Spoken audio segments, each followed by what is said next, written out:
Igreja Cristo é Vida, a sua cidade refúgio. Mas vamos ouvir o que Deus tem a falar conosco nessa manhã de domingo. Vamos abrir as nossas Bíblias em Mateus capítulo 19, versículo 30. O tema da mensagem é: os últimos serão os primeiros. Os últimos serão os primeiros. Mateus capítulo 19, versículo 30. Vou ler o texto sagrado, viu, irmãos? Acompanhe a leitura na tua Bíblia. Porém, muitos primeiros serão últimos, e muitos últimos serão primeiros. Vamos orar para que o Espírito Santo nos dê discernimento sobre essa palavra. Oremos ao Senhor nosso Deus agora. Senhor Jesus Cristo, Deus de infinita bondade e misericórdia, Deus santo, Deus justo, Deus soberano, Deus todo-poderoso, Deus invencível em todas as lutas, Deus que nos salvou com salvação eterna, que nos deu vida quando nós estávamos mortos nos nossos delitos e pecados. Ó Deus da minha vida, Deus da minha salvação. Eu sinto prazer em te servir. Eu sinto prazer em proclamar o teu evangelho, em anunciar a tua verdade num mundo tão corrompido, num mundo que o Senhor mesmo disse jaz no maligno. E é com alegria, meu Deus, que nós estamos aqui reunidos nessa manhã de domingo. A tua palavra é lâmpada para os nossos pés, luz para os nossos caminhos. Sem a tua palavra, nós andamos em escuridão, em trevas. Com a tua palavra, andamos por caminhos retos.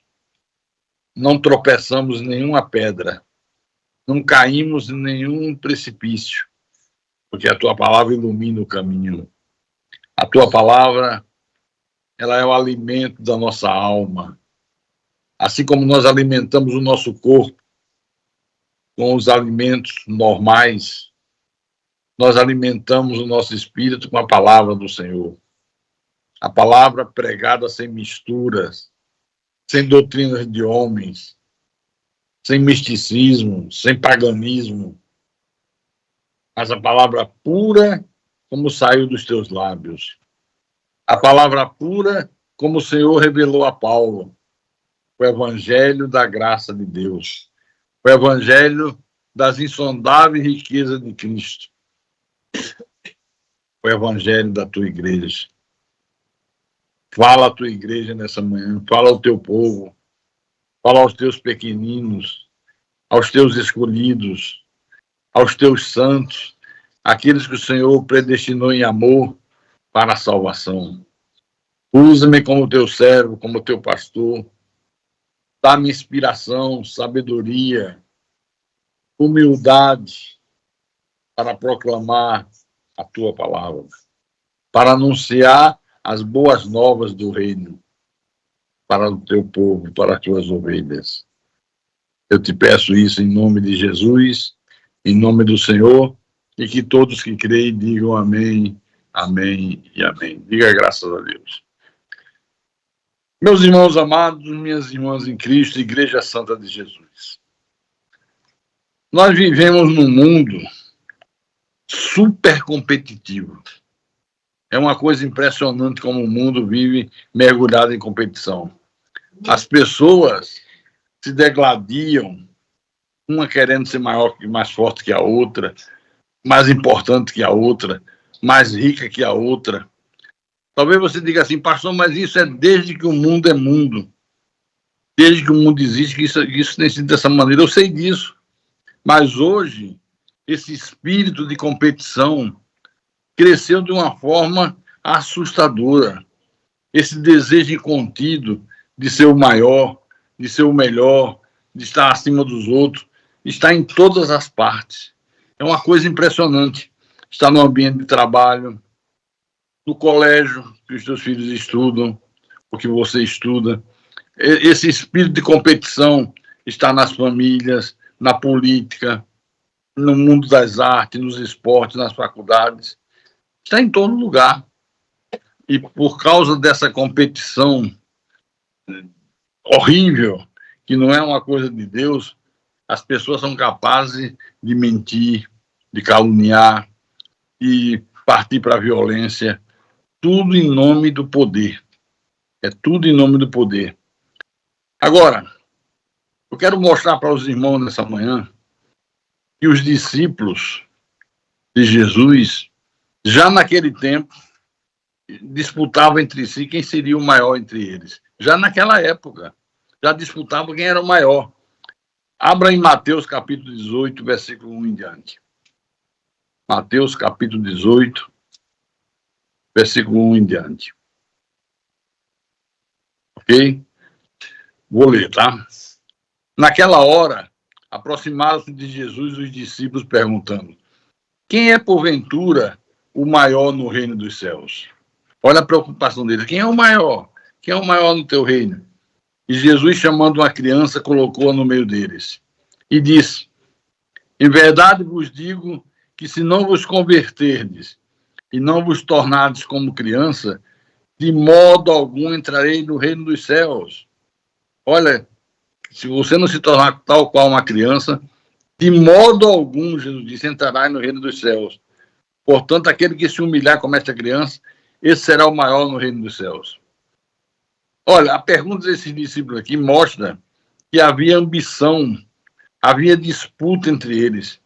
Por isso, a cobiça, a sede pelo poder, o desejo de liderar pessoas, o desejo de ser o maior, de ser o mais importante, não deve existir no eleito de Deus. Um eleito de Deus, uma pessoa nascida de novo, não pode ser dominada, possuída por esse espírito. Porque ele disse, se não vos tornasse como uma criança, que a criança é pura, a criança não tem malícia, a criança não ambiciona ser maior que as outras, ser melhor do que as outras. Isso não faz parte da vida dela. Ela é inocente, ela aceita o que você fala, ela se submete. Por isso, se não vos tornar como essa criança, de modo algum entrarás no reino. Então, Jesus ensina aqui nessa palavra que no reino de Deus, essa lógica que o mundo vive é invertida. Aquele que entre vós for o maior, disse Jesus, esse é o menor no reino de Deus. Aquele que entre vós for o maior, olha que lógica invertida. Esse é o menor no reino de Deus. Então você tem que observar que essa busca por cargo, por prestígio, por poder, é uma total inversão de valores. Não deixe nunca esse espírito penetrar na tua vida, fazer parte da tua vida.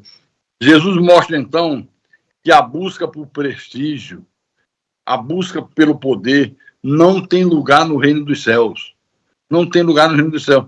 Essas coisas existem, por exemplo, no comércio, na indústria, nas famílias. Quantos se degladiam nas famílias, querendo ser melhor do que o outro, querendo possuir mais do que o outro possui, querendo ser digno de honra mais do que o outro. Isso existe nas famílias, em todos os locais de trabalho.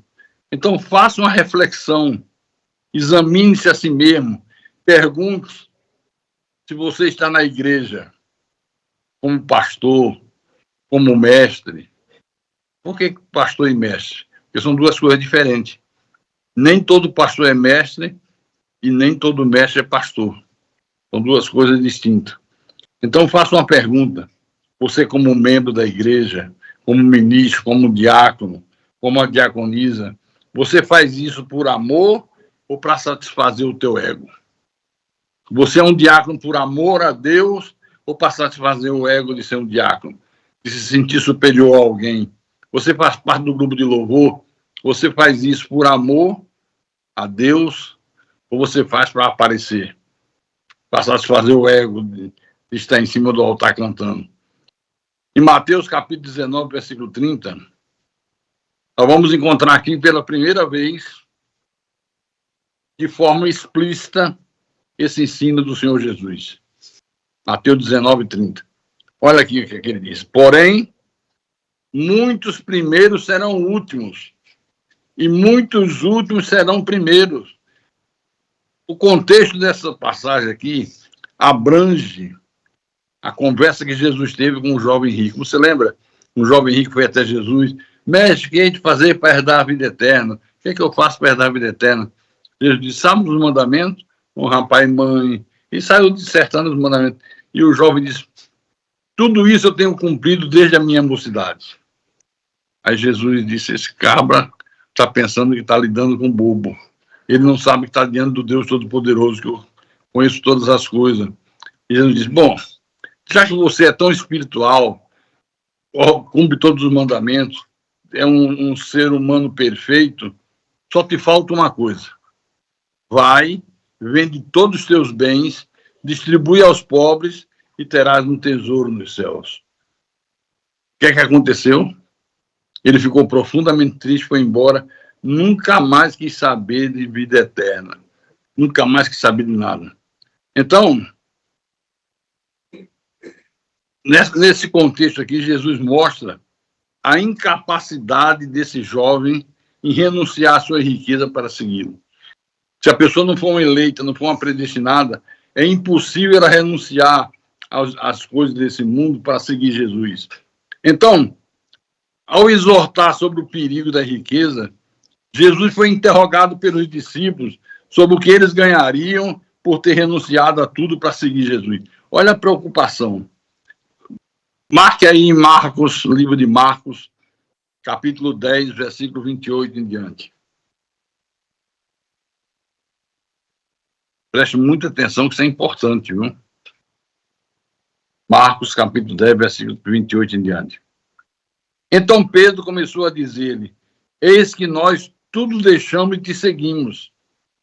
Depois de Jesus falar sobre a dificuldade do rico entrar no reino do céu, que logo em seguida que o jovem foi embora, Jesus disse, quão difícil é os ricos entrar no reino, é mais fácil passar um camelo pelo fundo da agulha do que um rico entrar no reino do céu. Então, depois de Jesus falar sobre essa dificuldade dos ricos entrarem no reino, Pedro lembra que os discípulos deixaram tudo para segui-lo. Mestre, eis que nós tudo deixamos e te seguimos. Olha o que Pedro lembrou. É como se ele dissesse assim, Jesus, e nós? Qual será a nossa recompensa? Nós largamos tudo, deixamos tudo para trás. Qual será a nossa recompensa? Aí você vai ler o versículo 29. Tornou Jesus. Em verdade vos digo que ninguém há que tenha deixado casa, ou irmãos, ou irmãs, ou pai, ou mãe, ou filhos, ou campos, por amor de mim, por amor do Evangelho, que não receba já no presente o cêntuplo de casa, irmãos, irmãs, mães, filhos e campos, com perseguições, e no mundo por vir a vida eterna. Agora o versículo 31. Porém, muitos primeiros serão últimos, e os últimos primeiros. Volte lá em Mateus capítulo 20. Mateus capítulo 20. Vamos a Mateus capítulo 20. Versículo 20 em diante. Então se chegou a ele a mulher de Zebedeu com seus filhos e, adorando-o, pediu-lhe um favor. Que queres? Perguntou Jesus. Ela respondeu, manda que no teu reino esses meus 2 filhos se assentem, um à tua direita e o outro à esquerda. Olha o pedido que essa mulher foi fazer.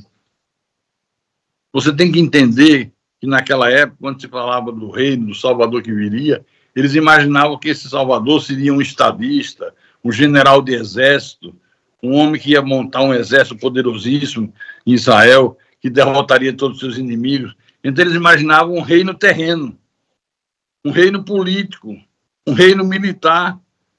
Então, ela foi, olha, quando no teu reino, quando o senhor assumiu o reino, manda que esses 2 filhos meus se assentem, um à tua direita e outro à tua esquerda. Posição de poder, desejo de ser melhor do que os outros. Mas Jesus respondeu, não sabeis o que pedis. Podeis vós beber o cálice que eu estou para beber? Podemos, responderam.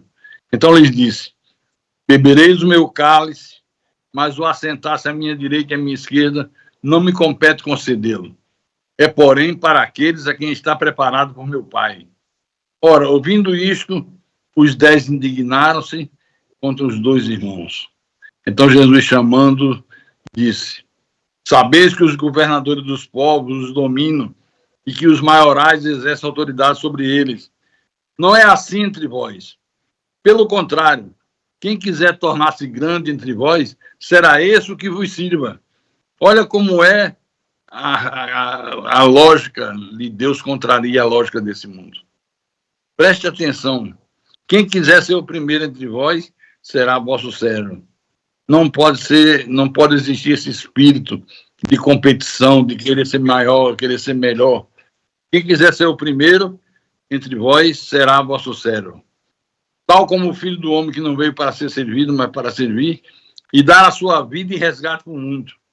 Então, todos nós, de alguma forma, desejamos reconhecimento, honra, destaque. Normalmente, isso aí é uma coisa inerente a todo ser humano. No tempo de Jesus não era diferente. A mãe desses 2 rapazes, filho de Zebedeu, pediu um lugar de honra para Tiago e João no reino dos céus. Mas Jesus aproveita essa ocasião aqui para ensinar que o reino de Deus, a grandeza no reino de Deus, a grandeza não está em mandar, mas em servir. Quer ser grande, sirva. Olha como é diferente das coisas desse mundo. Aí eu pergunto, será que nós temos buscado ser grandes segundo os padrões do mundo ou segundo os padrões de Cristo? Porque todo mundo quer ser grande, todo mundo quer ser cabeça. Mas a pergunta é, nós estamos procurando ser grande, ser cabeça, segundo os padrões deste mundo ou segundo os padrões de Jesus?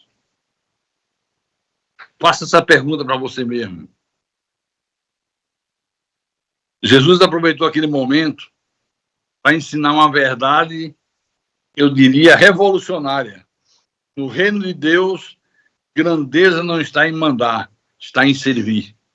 No reino de Deus, a grandeza não está em mandar, em ter poder, em ter pessoas sob suas ordens, está em servir. E eu quero começar fazendo uma pergunta. Será que nós temos buscado ser grandes segundo os padrões do mundo ou segundo os padrões de Cristo? É bom ser grande, é bom ter poder, mas nós estamos buscando ser grande, ter poder, segundo os padrões desse mundo ou segundo os padrões de Cristo? Esse pedido aqui da mãe dos filhos de Zebedeu é uma lição tremenda. Ela pediu posição, glória, honra para os filhos. À primeira vista, não era um pedido ruim, mas o propósito é que estava errado. Ela estava pedindo isso por ambição, querendo que os filhos se sobressaíssem aos demais, ocupassem um lugar de prestígio. Quantas vezes, irmão, nós buscamos a Deus não para servi-lo, mas para obter privilégio?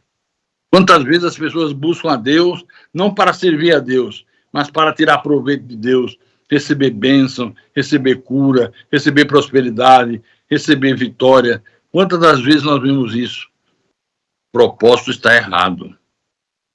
Quantos que querem os benefícios do reino, mas não entendem as responsabilidades que Deus impõe a um discípulo?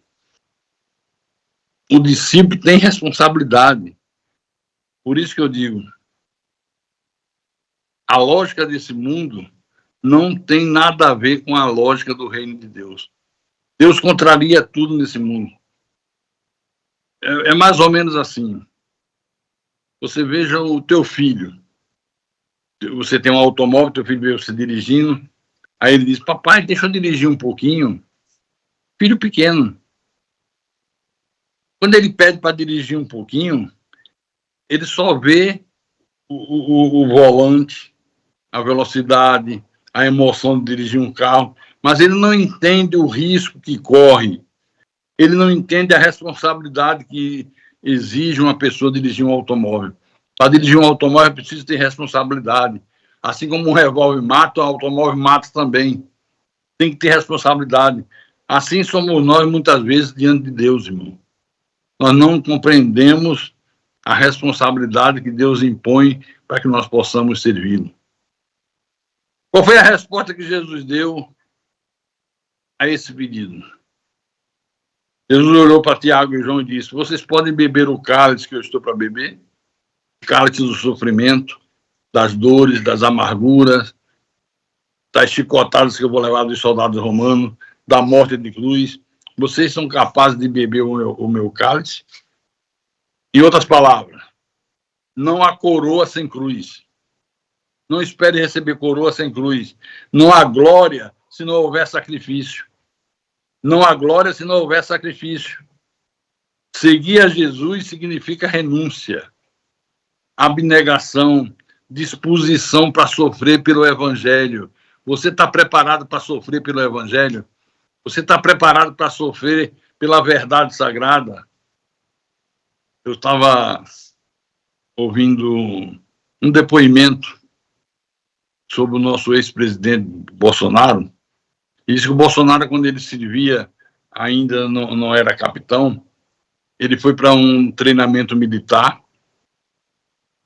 E no treinamento militar, eles atravessavam um rio que tinha muita lama no fundo, e os soldados se equilibravam naquelas cordas, e de repente um companheiro dele desequilibrou, mergulhou de cabeça, e ele percebeu que o soldado não voltou mais à tona. Ele mergulhou e foi lá embaixo, o cara tinha enterrado as mãos na lama e não tinha força para sair. E ele tirou e salvou o companheiro. Ele foi condecorado pelo Exército por um ato de bravura. Quer dizer, se você sonha com medalhas, com honra, com glória, primeiro você tem que enfrentar o campo de batalha.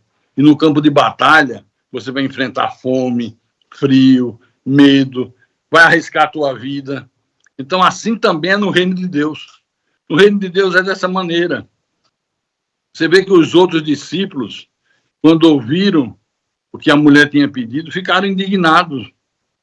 Quando eles ouviram que ela pediu para os 2 filhos dela serem colocados uma à direita e uma à esquerda do Senhor, ficaram profundamente indignados.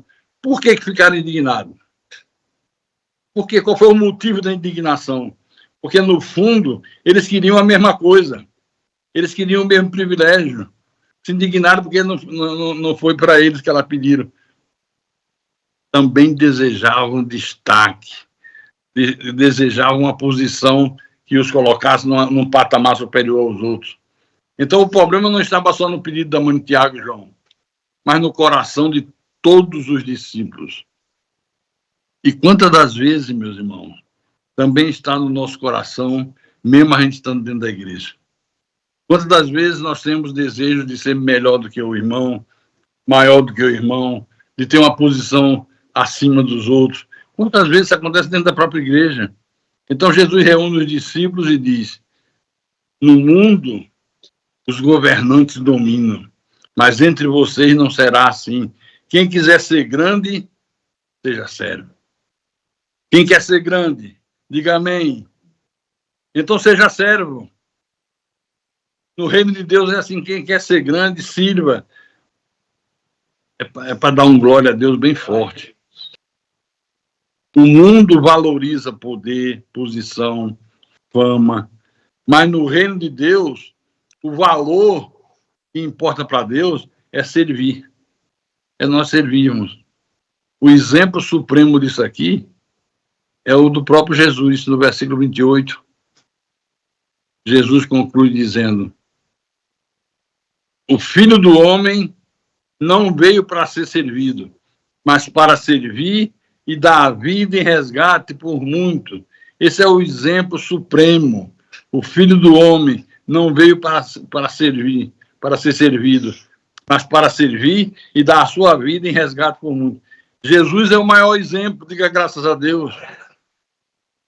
Sendo Jesus Senhor de toda a glória, desceu dos céus, lavou os pés dos discípulos, curou enfermo, abraçou pecadores e, por fim, ele entrega a sua vida na cruz em favor do seu povo, em favor da sua igreja, em favor dos seus filhos, em favor das ovelhas do seu rebanho. Nós tivemos a epidemia da Covid. E o que é que a gente viu na epidemia da Covid?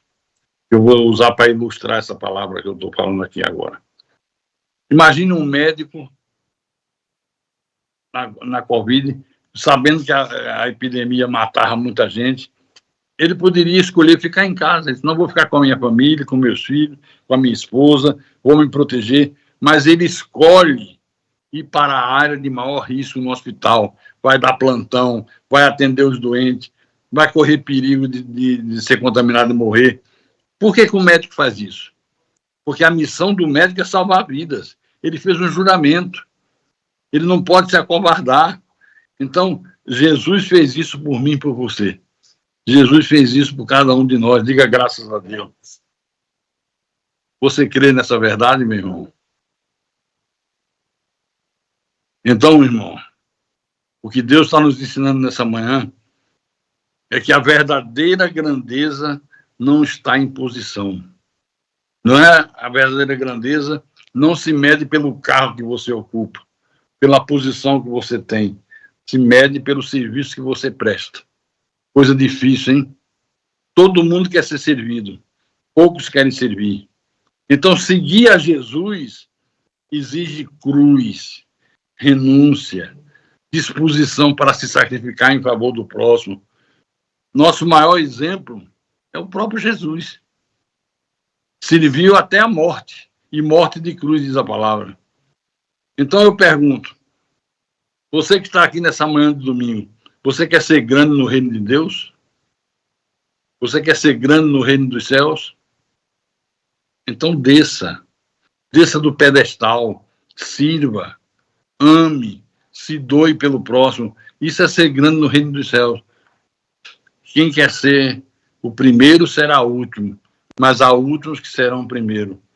Eu pergunto, você tem servido a Deus ou você tem se servido de Deus?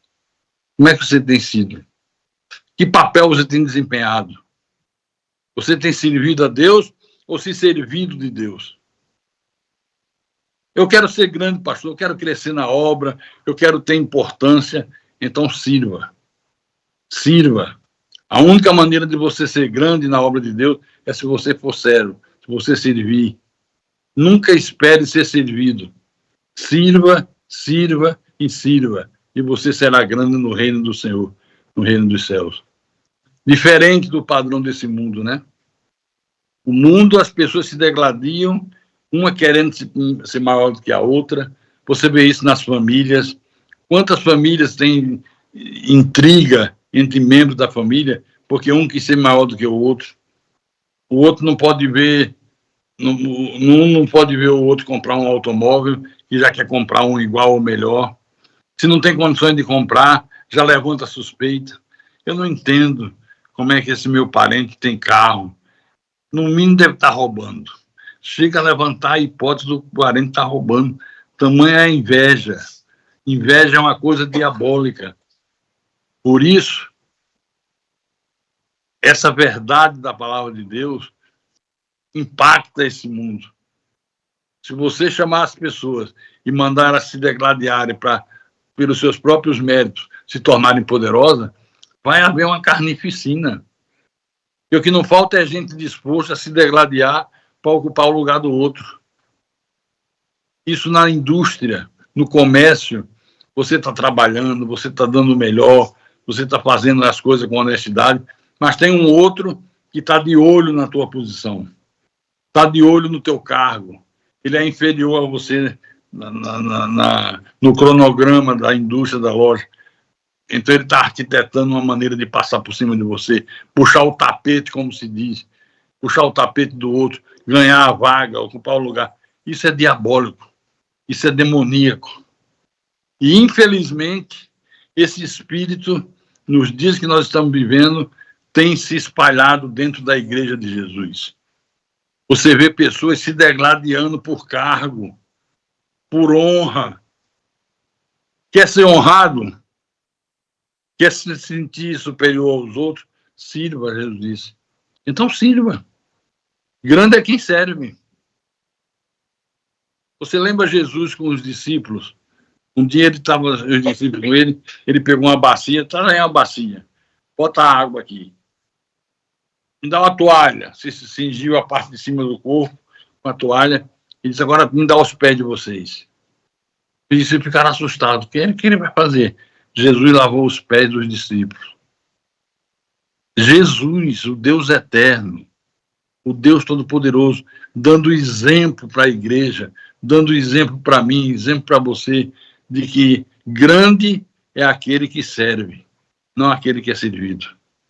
Mas você já reparou como tem gente lutando para ser grande, não através do servir, mas através de uma função? Irmão, todos nós somos iguais. Todos nós. Eu não sou maior do que você, não sou melhor do que você, nem você é maior do que eu, nem melhor do que eu. Somos absolutamente iguais aos olhos de Deus. A única diferença que existe é no servir. Uns servem mais porque Deus exige maior serviço. Um líder de um ministério, ele tem uma exigência grande de Deus.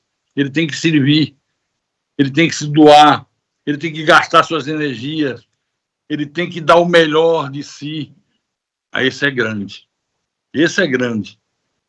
Porque às vezes a pessoa quer ser líder do ministério, mas não quer pagar o preço da liderança. Toda liderança requer um preço. Paga um preço e às vezes o preço é muito alto. Eu sou testemunha disso. Eu posso pregar sobre isso. Porque o preço que eu tenho pago por sacrifício, por amor a Deus, por amor às ovelhas, pelo zelo que eu tenho pela obra de Deus, é muito alto. Muito alto. Essa igreja de Fortaleza tem, não sei se são 20 anos, eu sou ruim de guardar datas. Se for 20 anos, eu ia toda quinzena ficar em Fortaleza. Todo mês eu passava uma quinzena em Fortaleza. A metade do mês. Quer dizer, se tem 20 anos, isso significa o quê? Significa que 10 anos eu me dediquei à igreja de Fortaleza. 10 anos eu deixei de estar com minha mulher, com meus filhos, abri mão do convívio familiar, abri mão de muitas coisas para estar na igreja, para estar servindo a igreja. O Rodrigo já me avisou aqui, 25 anos. Então, 12 anos e meio. 12 anos e meio eu dediquei à causa do Evangelho. Sacrifiquei minha família, sacrifiquei os meus filhos, sacrifiquei a minha vida. Mas Jesus disse, esse é que é o maior no reino dos céus. Pensa que ser líder, como o sistema religioso mostra, é ficar rico, ter carro, mansão, viver, enriquecer às custas do povo de Deus. Isso não é ser líder, não é ser ladrão. Isso é ser ladrão. Eu já disse isso inúmeras vezes. No grupo do WhatsApp eu falo muito sobre isso. Se você vê um pastor rico, só se admite um pastor rico se ele recebeu herança. Antes de ser pastor, ganhou uma herança, ou mesmo depois de pastor, tinha um parente rico, deixou uma fábrica, deixou uma indústria como herança. Aí tudo bem, normal. Ele tem como justificar aquela riqueza. Mas se não for assim, enricou às custas do ministério, enricou às custas da igreja, cara na maior cara de pau, compra avião, carros importados, coloca os filhos para estudar na Europa, nos melhores colégios, mas os teus filhos estudam onde? Onde é que os teus filhos estudam? Eu estou falando com as pessoas que estão assistindo essa pregação pelo YouTube, que vão assistir mais adiante. Você que frequenta esses antros, eu não chamo de outra coisa, não ser um antro de marginais, exploradores do povo, fazem comércio com o povo de Deus. Pedro denunciou isso. Você que está me ouvindo agora, que frequenta essas arapucas espirituais, onde é que os teus filhos estudam? Talvez num colégio público, um sacrifício. E os filhos deles? Na Europa. Ou então nos melhores colégios do Brasil. Quer dizer que a bênção é só para os filhos dele? É só para o pastor líder, para as ovelhas nada? Como é que é possível isso? Isso não faz parte do reino. A vida espiritual cristã é diferente desse conceito. Não tem espaço para esse tipo de conceito. Aquele que quiser ser o maior, sirva. Quer ser o maior? Quer ser honrado pela igreja? Quer ser reconhecido como autoridade espiritual? Sirva. Sirva. Sirva. Há muitos anos atrás, em Recife, na igreja de Recife, irmão Israel, eu acho que nesse tempo já estava na igreja, tinha um rapaz, eu não lembro o nome dele agora, e esse rapaz era prestativo, ele gostava de servir o altar, o pastor estava lá, ele ficava observando, se o pastor tomava água, a água acabava, não precisava nem pedir, ele já pegava, subia no altar, botava de lado do púlpito, o copo com água, sempre servindo. Não, não é Reginaldo, não. É outro nome, eu não me lembro agora. Aí, um dia eu fui fazer a ordenação de diáconos e chamei esse rapaz para ser diácono. Ele participou da ordenação. Isso foi no domingo. Na segunda-feira, ele foi à igreja. Nós tínhamos uma reunião de diácono, de ministério. E disse que quando ele entrou na igreja, tinha um copo descartável no chão. Alguém bebeu água e deixou cair no chão, deixou no chão mesmo. Aí ele virou assim para outros: diácono, vem cá, apanha aqui. Não está vendo o copo no chão, não? A pessoa veio falar: pastor, como é que se muda da água para o vinho? Esse rapaz era humilde. Esse rapaz, antes de ser ordenado diácono, se fosse o mesmo caso, ele era o primeiro a pegar o copo do chão e botar no lixo. Por isso que às vezes o pastor se engana. Às vezes o pastor comete erros. E Deus permite para mostrar para o pastor que ele não é Deus, que ele é suscetível a erro, a enganos. Mas graças a Deus que Deus é que está no controle de todas as coisas. Outro queria ser pastor, humilde, obediente, aceitava repreensão, às vezes fazia coisa errada, eu chamava na chincha, dava um aperto para o bem dele, para o bem da vida dele, e viveu algum tempo assim. Aí tivemos uma ordenação de pastor e decidimos ordená-lo pastor. Quando um dia houve a necessidade de alguém fazer o culto em Recife, e eu mandei ele fazer o culto em Recife. Eu digo: vai você lá, faz o culto de final de semana. Não lembro por que motivo houve essa necessidade. Aí ele foi. Na sexta-feira chegou em Recife, para ficar o sábado e domingo fazer o culto. Com poucos minutos que ele tinha chegado em Recife, ligaram para mim: pastor, eu tenho a chave do seu gabinete e o senhor dá ordem para não passar para ninguém. Por que não passar para ninguém? Porque às vezes tem uma coisa particular minha, eu deixo em cima da mesa, não interessa a ninguém, coisa particular é coisa particular, não no sentido de ser melhor do que os outros. Ele disse: o pastor fulano chegou e perguntou: quem tem a chave desse gabinete aqui? A diácono disse: eu tenho. Dá para abrir para mim? Ela disse: não dá não, porque o pastor não deu ordem. E é esse sujeito mesmo, alguém está me avisando aqui o nome. Márcio. Aí tanto fez tanta pressão que a diaconisa abriu a porta do gabinete e ele entrou. Aí eu tinha uma campainha, que às vezes quando eu queria chamar alguém, eu apertava. Para não estar toda hora levantando e chamando. Senão eu ia morrer de andar dentro da igreja, que lá o espaço é grande. Aí ele tocou a campainha, a diaconisa foi lá atender. Quando entrou, ele estava sentado na minha mesa, botou os pés em cima da minha poltrona, os pés em cima da mesa, e disse assim: irmã, dá para trazer um cafezinho para mim? Ela disse: meu Deus, que esse homem é? Esse homem é pastor? Depois nós fomos descobrir que era pastor alemão. Tinha até pedigree.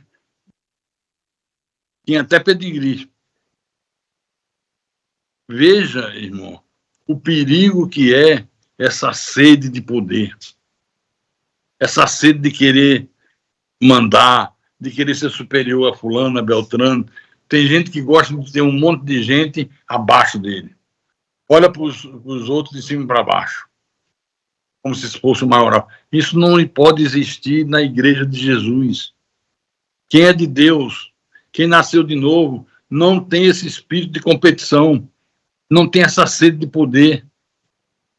Eu digo que você não pode liderar ninguém se primeiro você não for liderado.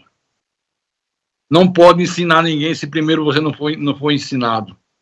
Não pode. É contrário a Deus. Totalmente contrário. Por isso Jesus diz, aquele que quiser ser grande, sirva. Quer ser poderoso, sirva. Quer ser um escolhido, sirva. Só a exigência de Deus é de nós servirmos. Eu pergunto, você tem servido a Deus? Você tem servido ao próximo? Você tem servido a teu irmão? Você tem servido ao pastor? Mas é servir por amor. Não é servir visando interesse. Não é servir visando tirar vantagem. E tem gente que quer servir querendo tirar vantagem. E engana. O pior é que engana. O cara faz um teatro. Ele é um personagem. Ele arquiteta tudo para depois enganar. Nós não somos Deus. Deus é que é onisciente, onipresente e onipotente. Mas nós não. Eu sou passível de ser enganado. Só que Deus é tão bom que quando eu me engano, Deus vem de lá e conserta. Deus vem de lá e conserta. Porque Ele sabe das minhas boas intenções. Então, quer ser grande, quer ser o maior, sirva. Sirva. Sirva.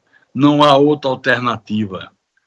Esse é o espírito que tem que haver no povo de Deus, na igreja de Jesus. Se é de Deus, se é a ovelha de Jesus, a regra é essa. Porque há muitos que são primeiros que serão últimos. Olha que coisa. Isso é totalmente contrário às regras do mundo. No mundo é quer ser o primeiro, passe por cima de todo mundo, puxe o tapete, jogue desonestamente. Você lembra que Jesus disse? Há lobos vestidos de ovelhas. A pessoa engana a mim, engana você. Tem aquela aparência de humildade, de piedade, de espiritual. Se mostra ser espiritual. Você dá uma bronca, uma exortação, ele recebe. Parece que recebeu com humildade, mas na verdade dentro dele está um sentimento de raiva, porque ele levou uma exortação. Mas ele disfarça. Ele é um ator. Mas o lobo vestido de ovelha tem uma hora que ele é desmascarado. Ele esquece. E quando ele tem uma raiva, ele esquece que é lobo e faz aquele uivo do lobo. Aí você diz, que é isso?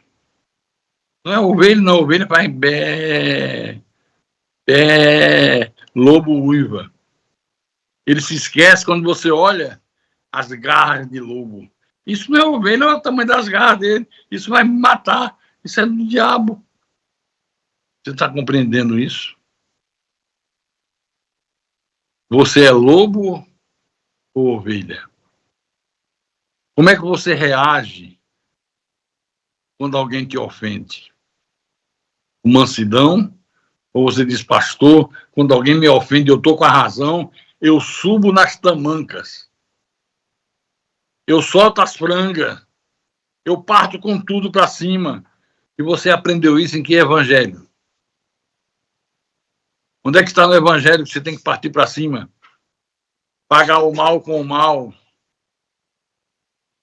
O ensinamento de Jesus é pagar o bem com o mal. Amém? Não, pagar o mal com o bem. Pagar o mal com o bem. A pessoa te fez mal, você paga com o bem, abençoando-a, ajudando-a, tirando a mão se ela cair. Ela vai ficar surpresa, ela vai dizer, mas tanto mal que eu faço, só recebo o bem desse irmão. Então você é grande no reino de Deus. Então você vai ser reconhecido como líder. Você vai ser uma pessoa que a igreja vai prestar honra, porque você serve.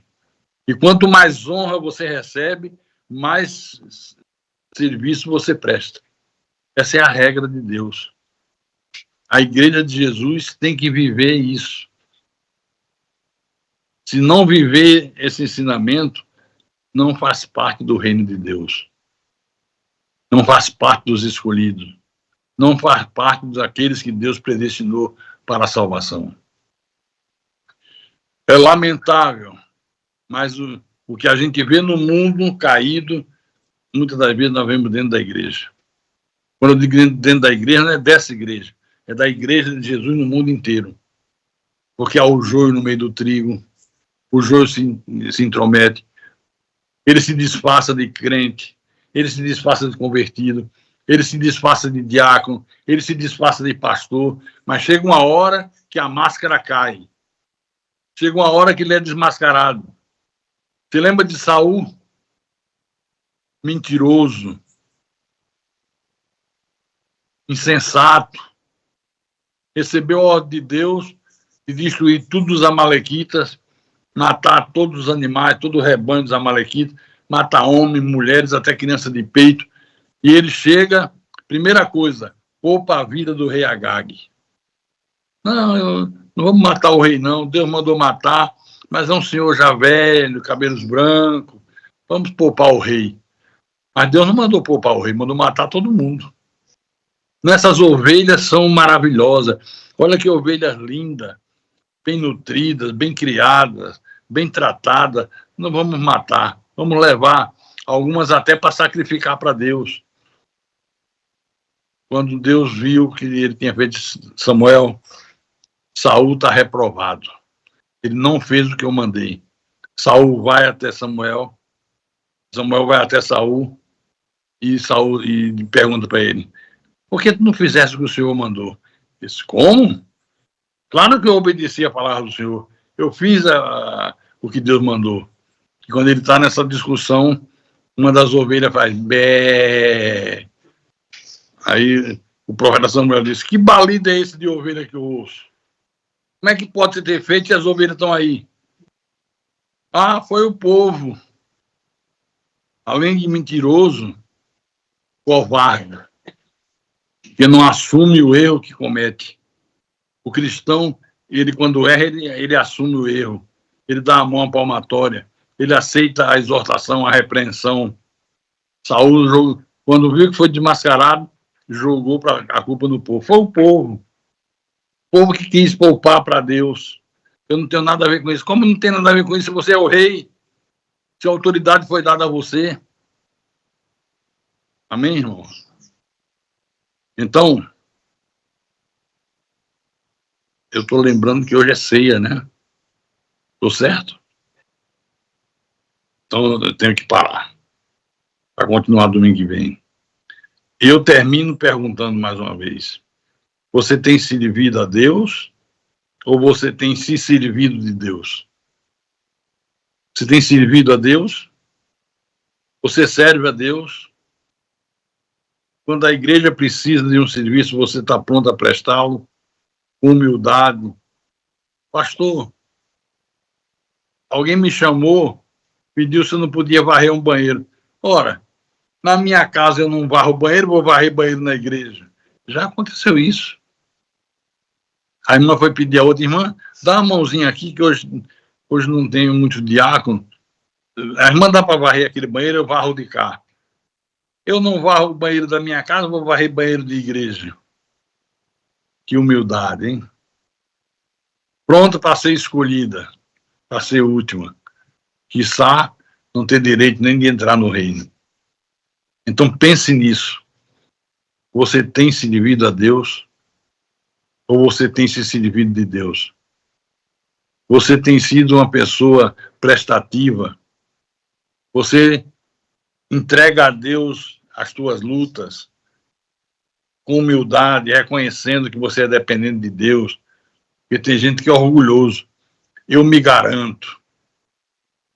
Quando eu oro, sai de baixo que o fogo cai. Fogo que não se vê e não queima é fogo estranho.